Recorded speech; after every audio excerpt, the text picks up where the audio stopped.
But Adam was in charge of watching LAFC this week, taking notes and making comments on what he thinks went on in the game and what he liked and what he didn't like. So I'm gonna throw it over to him and let's see what he has to say.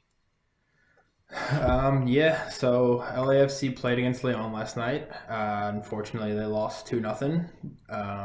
But this was a game that you can tell which team was still in preseason mode and which team was midseason.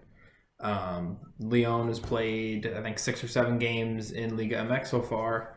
They currently sit in third place, and it was just clear and obvious that LA were not on the same page yet, and that's, I mean, totally fine because obviously this is only their third maybe game this season that they've played together.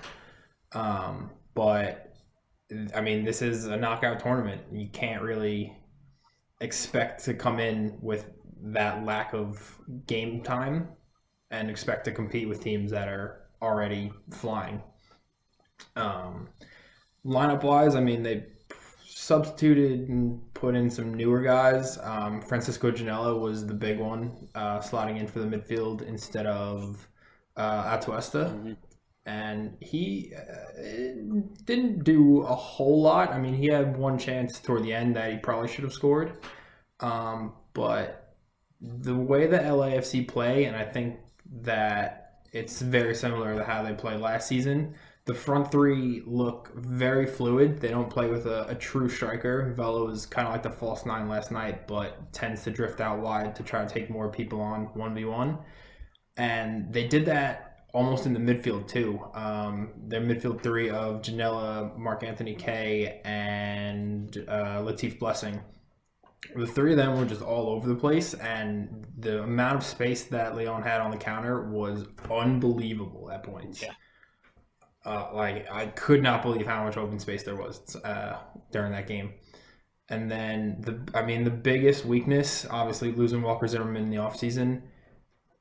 The two guys they brought into that back line, Tristan Blackman and I don't know his first name, Jakovic. Oh, Dejan Jakovic, yeah. Yeah, he was horrendous last night. He looked He was lost. awful last year too.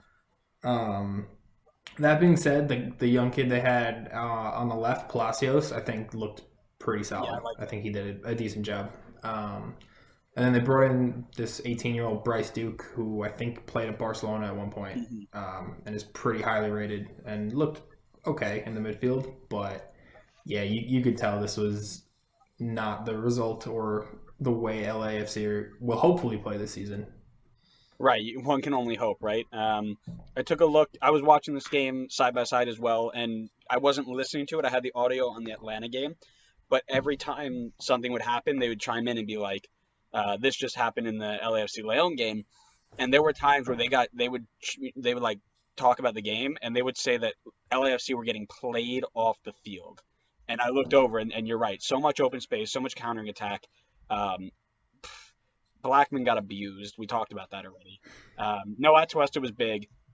They did a good job of making sure Vela couldn't do anything, and at times it looks like they were trying to put things together, but they're rusty. They need to get more work and on and off the ball together. The one takeaway I took is Vela needs to be going out wide, playing 1v1, not centrally 2v1 against center backs who are double his size. Like, he just doesn't succeed there, and even if he's drifting out being a false nine, it didn't work. And he really belongs out wide so he can do something. You could tell, like you said, the sharpness wasn't there. And a Leon side that is literally on fire right now. You can't lack that type of sharpness, and they just were. Yeah.